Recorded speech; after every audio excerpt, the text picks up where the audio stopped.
नमस्कार। आज हमारे साथ हैं श्री अभिनव सरोवा। आप राजकीय उच्च माध्यमिक विद्यालय पीथुसर में हिंदी के व्याख्याता हैं, लेकिन आपकी ख्याति पूरे राजस्थान में नहीं बल्कि पूरे हिंदुस्तान में एक हिंदी वाले मार्ट साहब के नाम से आपका यूट्यूब चैनल है। और इसके अलावा आपने बहुत सारे नवाचार अपने स्कूल में अपने बच्चों के लिए किए हैं। उसके लिए आप जाने जाते हैं हिंदी वाले मार्ट साहब श्री अभिनव सरोवा जी। अभिनव सरोवा जी आज हमारे साथ हैं। आज हम इनसे विभिन्न इनके नवाचारों के बारे में और हिंदी शिक्षण के बारे में चर्चा करेंगे। तो आपका स्वागत है अभिनव जी। नमस्ते सर, धन्यवाद। सबसे पहले हम बात करें अभिनव जी, तो आपकी जो हिंदी लाइब्रेरी वाला जो नवाचार है, जिसमें आपने बच्चों के लिए पुस्तकालय का जो कॉन्सेप्ट रखा है जी, उसके बारे में बताइए कि क्या हिंदी लाइब्रेरी क्या है और हिंदी ये जो लाइब्रेरी है उसका आपको इस तरीके से करने का ख्याल कैसे आया और उसका किस तरीके से बच्चों ने उस पर रिस्पॉन्ड किया और उसके बाद अब आपको इस पर क्या किस तरह का रिस्पॉन्स सभी तरह के लोगों से मिल रहा है। एक्चुअली सर ये मतलब विचार ये कोई प्रोजेक्ट नहीं था, वैसे जानबूझ के किया गया नहीं था, ये अनायास हुआ और उसके बाद ये इतना चल निकला कि अब इसके चर्चे भी हो रहे हैं और बच्चे इसका काम में भी ले रहे हैं। हुआ ये था कि घर में किताबें खूब सारी थी, मैं खुद पढ़ने पढ़ाने का शौकीन हूँ, लगातार किताबें पत्रिकाएं आती रहती हैं और उनको पढ़ने के दरमियान ये हुआ कि अंततः घर में रखने की जगह नहीं बची और हमने एक दिन स्कूल में लेके गए। वहां तार, एक्चुअली क्लास रूम की कमी है तो एक क्लास में तार बांधकर और उस पर जैसे अपने कपड़े टांगते हैं उसी प्रकार से उनको टांग दिया गया। बच्चों ने इतनी ज्यादा रुचि दिखाई और बाद में छोटे बच्चे हैं जो है, मैं एक्चुअली 11वीं और 12वीं क्लास में पढ़ाता हूँ जी, तो उन क्लासों के बच्चे ज्यादा शामिल थे। फिर छोटे बच्चे भी आने लगे कि सर अब मेरे लिए भी किताबें दो, तो फिर हमने एक दो दोस्तों से मिलके और उन बच्चों के लिए भी उनके लेवल के हिसाब से उन बच्चों की अभिरुचि और उनकी स्तर के हिसाब से किताबें मंगवाई और आज बच्चे पढ़ रहे हैं। ये हमारे लिए मतलब एक नया प्रयोग था और हमने उस लाइब्रेरी का नाम भी जो है वो हिंदी प्रयोगशाला रखा है जी, नया प्रयोग होने की वजह से। इसमें किस तरह से लोगों का आर्थिक और उस तरह के सहयोग आपको मिले, किस तरह लोगों ने पुस्तकें भी अपनी दी, ये किस तरह से कारोबार रहा और अब इसके बारे में आप क्या सोचते हैं? शुरुआत में सारी किताबें मेरी खुद की थी, उसके बाद मैं लगातार सोशल मीडिया पर एक्टिव रहा। सोशल मीडिया पर जो पोस्ट आदि लगाते रहते, बच्चों के द्वारा जो किताब पर अपनी टिप्पणी लिखी जाती थी, बच्चे पढ़ के आते और वो टिप्पणी लिखते तो टिप्पणी में फोटोग्राफ लेके और फेसबुक आदि पे चस्पा कर देता था। तो हिंदी के काफी सारे लेक्चरर हैं वो मेरे साथ जुड़े हुए थे। उन सभी लेक्चरर्स ने फिर एक ऑफर रखा कि सर हम भी कुछ उसमें योगदान कर दें, क्योंकि हम अपने स्कूल में ये कर नहीं पा रहे हैं। तो हमने कहा कि सर ऐसा है, आप पैसे तो देंगे नहीं और आप किताबें भिजवा देंगे। तो उसके बाद उनकी तरफ से उनके कुछ लोगों ने अपनी पुरानी किताबें भेजी, कुछ ऐसे साथी भी थे जिन्होंने नई किताबें और सीधे हमारे एड्रेस पे पोस्ट करवाई थी। तो उन सभी का धन्यवाद भी है और आज भी ऐसा हो रहा है कि लोग किताबें भेज रहे हैं अपने हिसाब से। आपने किताबें रखी, बच्चों ने किताबें पढ़ी, ये एक बात हुई, लेकिन बच्चों के रचनात्मक स्तर में आप क्या फर्क एक अध्यापक के रूप में महसूस करते हैं कि वो मेरे विद्यालय के बच्चे और जो इस तरीके से प्रक्रिया से नहीं गुजर रहे वो बच्चे, उन बच्चों में क्या फर्क है? आप अपने बच्चों में किस तरह का सुधार देखते हैं? असल में मैं 11वीं और 12वीं दो क्लासों में अध्ययन करवा रहा हूँ जी, और 11वीं 12वीं की क्लास में जितने भी हिंदी के लेखक और कवियों की रचनाएं शामिल है उन सभी की मूल पाठ्य पुस्तकें हमारे पास है। तो एक तो उनके जीवन से रूबरू हुए बच्चे, और यदि हमारे कोर्स में एक रचना है तो बच्चे उस कवि की उस अमुक एक रचना से ही नहीं, उनके आसपास की उस भावबोध की अनेक कविताओं या रचनाओं से परिचित हुए। ये एक अच्छी बात रही। वो सिर्फ निराला की बादल राग नहीं जानते, वो भिक्षुक के बारे में जानते हैं, वो राम की शक्ति पूजा के विषय में जानते हैं, मूल किताबें पढ़ी हैं तो वहां से वो बच्चे लेके पढ़ते हैं। उनके जीवन परिचय के बारे में बहुत ज्यादा जानकारी है, मैं समझता हूँ बाकी और स्कूलों के स्टूडेंट्स हैं उनकी वजह जी। आपका एक हिंदी यूट्यूब चैनल भी है जिसपे आप जो है इस तरह का कंटेंट डालते हैं, बच्चों को उसमें बहुत मदद मिलती है पाठ्यक्रम से जुड़ी हुई। वो जो चैनल है उसको बनाने का ख्याल आपको कैसे आया और किस तरीके से उस पर रिस्पॉन्स मिला और अब आप उस चैनल को लेके क्या महसूस करते हैं? उसके संबंध में दो बातें सर। पहली बात तो वो चैनल का विचार दिमाग में आया था कोविड-19 के दरमियान 2020 के लास्ट दिसंबर सप्ताह के लास्ट वीक में जी डिपार्टमेंट के द्वारा वर्कशीट भेजी जाती थी। तो उन वर्कशीट के जवाब भी हम बच्चों को देते, लेकिन दे कैसे? तो हमने एक तो पहले व्हाट्सएप ग्रुप के माध्यम से काम किया जी। उसके बाद में सोचा कि क्यों ना राजस्थान के सभी बच्चों के लिए हम काम करें। तो हमने यूट्यूब का चैनल बनाया और उसके बाद में लगातार वो जारी है। यूट्यूब चैनल पर क्लास 11 और 12 ये सिर्फ इन्हीं 2 कक्षाओं के, और वह भी हिंदी विषय के, ना हमने कोई दूसरा विषय लिया ना कोई दूसरी क्लास ली, और लगातार उस पर ग्रोथ करते जा रहे हैं। आज राजस्थान भर के लोग बाग हैं वो उस चैनल को देखते हैं, बच्चे देखते हैं, टीचर्स के अच्छे रिस्पॉन्स आ रहे हैं। जहां तक मेरी जानकारी मिली, लोग बाग ये भी बता रहे हैं जो हमने प्री बोर्ड का एग्जाम करवाया अभी मॉडल टेस्ट पेपर देके, तो वो सारे के सारे हमारे चैनल के द्वारा जो मॉडल टेस्ट पेपर बनाए गए थे वहीं से लिए गए थे। ये इंटरनेट का एक रचनात्मक उपयोग हुआ। आमतौर पे माना जाता है कि मोबाइल जो है बच्चों के लिए बहुत ही नुकसानदेह साबित हो रहा है। इंटरनेट और सोशल मीडिया ये सब चीज़ें जो कहीं ना कहीं हमारे विकास में और जो सही चीज़ें हैं उनको हम अपनाएं उसमें बाधक साबित हो रही है। दूसरी तरफ आपने इस तरह का प्रयोग किया, तो इन दोनों चीज़ों को आप कैसे देखते हैं कि मोबाइल और इंटरनेट और ये सोशल मीडिया बच्चों के लिए और पठन पाठन के लिए किस तरह उपयोगी है और किस तरह नुकसानदेह है, और ये जो बीच की इनकी लकीर है उसको कोई भी बच्चा, कोई भी बालक, कोई भी स्टूडेंट कैसे इस लकीर को ठीक से देख सकता है कि वो उसका अच्छा उपयोग कर ले और खराब उपयोग नहीं हो? 2 बातें रहेंगी। इंटरनेट या सोशल मीडिया पर पहला काम तो यही रहे कि अभिभावक इस बात को सुनिश्चित करें कि बच्चे यदि मोबाइल पर या स्क्रीन पर काम कर रहे हैं तो उनकी देख रेख में हो, उनको आप सौंप के उस कमरे में बंद करके अकेले न छोड़े।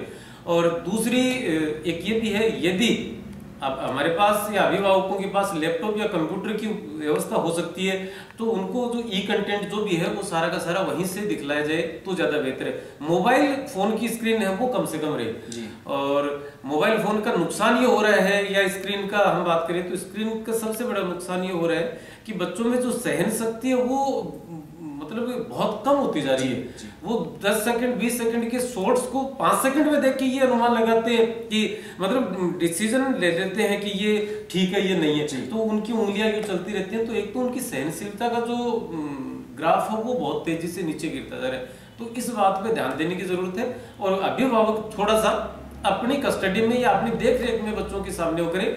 आप ये भी कर सकते हैं, पेरेंटल कंट्रोल नाम से एक ऐप है, आप अभिभावक के उस ऐप को अपने मोबाइल के साथ अटैच कर सकते हैं। मान लीजिए बच्चा मदर का मोबाइल काम में लेता है तो पिता अपनी मेल आईडी से उसको कनेक्ट कर सकते हैं। हम देख सकते हैं कि बच्चा क्या देख रहा है, कितनी देर तक उसने स्क्रीन शेयर की है। तो ये हमें अभिभावकों की इस मामले में ज्यादा जागरूक होने की जरूरत है। एक तरफ आपकी हिंदी प्रयोगशाला है जिसमें बच्चे किताबें पढ़ते हैं, दूसरी तरफ आपका हिंदी वाले मार्ट साहब यूट्यूब चैनल है जिसमें बच्चे किताबों से दूर रहकर सीखते हैं। तो क्या आपको लगता है कि किताबें कभी भी किताबों का विकल्प जो है हमारा इंटरनेट या सोशल मीडिया बन सकता है, या किताबों से दूर रहकर भी हम अच्छा सीख सकते हैं? क्या मतलब आप किताबों से दूरी के लिए जो उलाहना दिया जाता है इंटरनेट सोशल मीडिया को, उसमें कहीं ना कहीं आपको नहीं लगता कि अपन चैनल के माध्यम से जो पढ़ाई कर रहे हैं वो नुकसानदेह साबित हो रही होगी? तो उसको कैसे आप देखते हैं कि वास्तव में जो सोर्स है वो किताब ही होना चाहिए या आपका चैनल या कोई भी चैनल होना चाहिए? किताबों का विकल्प तो इस दुनिया में कोई हो ही नहीं सकता। किताब अपने आप में इकलौता विकल्प है। इंटरनेट से कभी कभार हम किसी टॉपिक विशेष की भरपाई कर सकते हैं, हमें कहीं दिक्कत हो रही है उस दिक्कत का समाधान किया जा सकता है। आप किताबों का विकल्प वो नहीं हो सकता। और दूसरा सवाल आपका इसके के साथ क्या था? क्या बस यही है कि किताबों का विकल्प जो है ये हो सकता है क्या, और अगर किताबों का विकल्प नहीं है तो किस तरीके से समायोजन हो कि इतना इंटरनेट देखा जाए उसके बाद ये किताब पढ़ी जाए? मतलब जब हमारे पास किताबें हैं तो क्यों हम इंटरनेट देखें, या हमारे पास इंटरनेट है तो क्यों हम किताबें पढ़ें? वहाँ आप किस तरीके से सोचते हैं? आपने दोनों चीजों पे काम किया हुआ है। हाँ सर, मतलब मैं YouTube पर भी काम कर रहा हूँ, किताबों पर भी कर रहा हूँ। आप ध्यान देंगे पहला तो ये था कि YouTube चैनल पर सिवाय हिंदी की कोई चीज नहीं लगी है। और वो भी ये है कि परीक्षा के दरमियान हमने मॉडल पेपर बनाए हैं या और कोई काम किया तो परीक्षा के दौरान, बाकी हम सिर्फ किताब पाठ पढ़ाते हैं। और इसके अलावा जब भी लाइब्रेरी में या प्रयोगशाला में कोई नई किताब आती है तो उस नई किताब के विषय में कोई परिचयात्मक टिप्पणी देते थे ताकि बच्चों के मन में ये हो कि हाँ ये किताब पढ़ने लायक है। इसमें एक टिप्पणी और जोड़ना चाहूंगा, मेरा खुद का बजट कई बार गड़बड़ा जाता है। हम कोई किताब पढ़ रहे होते हैं, उस किताब में लेखक की या लेखिका के द्वारा एक और किताब का रेफरेंस दे दिया जाता है और वो किताब हमें डायरी में नोट करनी पड़ती है कि ये किताब पढ़ने के बाद अमुक किताब भी पढ़नी पड़ेगी। तो ये जो चस्का है, ये जो आनंद है या ये जो लगाव है, वो हमें किताबों के साथ ही मिलेगा। इसलिए हम इंटरनेट पर भी किताबों के विषय में बातें बताते रहते हैं। आप इंटरनेट का उपयोग करके किताबों के बारे में ज्यादा जिज्ञासा जगा रहे हैं जी, ये खैर अच्छी बात है। हम शिक्षा पे बात कर रहे हैं। शिक्षा में अक्सर बात चलती है कि बच्चों का जो शिक्षण है, खास तौर पे जो प्राथमिक कक्षाओं के बच्चे हैं, छोटे बच्चे हैं, उनका शिक्षण मातृभाषा में ही होना चाहिए। तो आप कैसे देखते हैं कि मातृभाषा में शिक्षण क्यों जरूरी है, उससे किस तरह के लाभ बच्चों को होते हैं, और कैसे हम व्यवहारिक स्तर पे इन चीज़ों को जो अमली जामा पहना सकते हैं। जैसे राजस्थान में राजस्थानी में किताबें नहीं है, लेकिन हमारी मातृभाषा चूंकि राजस्थानी है, यहाँ के बच्चे राजस्थानी में ज़्यादा समझ सकते हैं। उस चीज़ को आप कैसे देख सकते हैं कि किस तरह से एक शिक्षक इसे अपने उसमें अपना सकता है? मातृभाषा में या मदर टंग में अध्ययन अध्यापन कतई बुरा नहीं है और ये होना भी चाहिए सब में, कम से कम प्राथमिक कक्षाओं तक। जी, कम से कम प्राथमिक कक्षाओं तक यदि आप ज्यादा भी लेकर चले तो उच्च प्राथमिक कक्षाओं तक इसका अध्यापन होना बहुत बेहद जरूरी है। जरूरत इसलिए है क्योंकि इस इंटरनेट के या इस संक्रमण काल में बच्चों की अभिव्यक्ति का जो सिलसिला है वो बहुत ज्यादा टूट गया है, क्योंकि हम एक तरफ इंग्लिश मीडियम की तरफ बढ़ गए, इंग्लिश में हमें आ नहीं रही थी और इस वजह से हमने मन के जो विचार थे वो मन के अंदर ही दबके रह गए बच्चों के।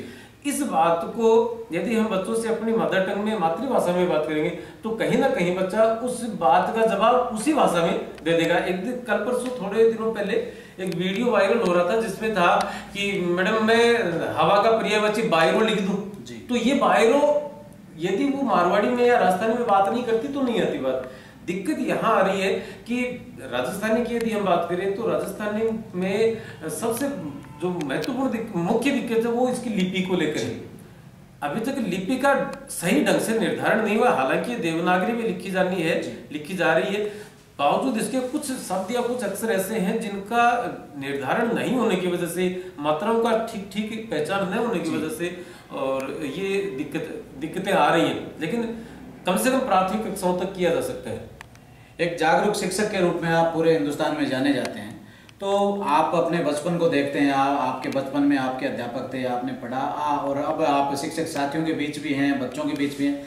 आपको क्या लगता है कि हमारी शिक्षण व्यवस्था है उसमें किस तरह की कमजोरी है, और उस कमजोरी को दूर करने के लिए आप अपने शिक्षक साथियों के लिए क्या संदेश देना चाहेंगे? देखिए, तमाम तरीके की दिक्कतें आएंगी, सरकार के कर्मचारी हैं, सरकारी कामकाज हमें ही करने होंगे। ये शिक्षक साथियों के सवाल होते हैं कि हमें बहुत ज्यादा गैर शैक्षिक कार्य दे दिया जाता है, तो ये काम तो हमें करना पड़ेगा। बात ये है कि इन तमाम कामों के होते हुए भी हमें जो हमारे जिम्मे है, जो हमारे खुद के व्यक्ति पेशेवर काम है, उन कामों के लिए हमें वक्त निकालना पड़ेगा और वो वक्त हमें उसमें से निकालना पड़ेगा। बहाने बनाए नहीं जा सकते। और यदि हम बात करें कि हम जो शिक्षण व्यवस्था है तो उसमें चाहे सुबह जल्दी या देर शाम करें, लेकिन काम तो हमें वही करना पड़ेगा। वही 24 घंटे सबके लिए हैं, वही हमारे लिए हैं। और अलग से स्मार्ट तरीके से कोई ना कोई काम किया जा सकता है, जिसमें जैसे आजकल लोग इंटरनेट का सहारा लिया जा सकता है, ऑनलाइन बहुत सारी चीजें हैं जिनको सेव रखा जा सकता है, ये काम किए जा सकते हैं।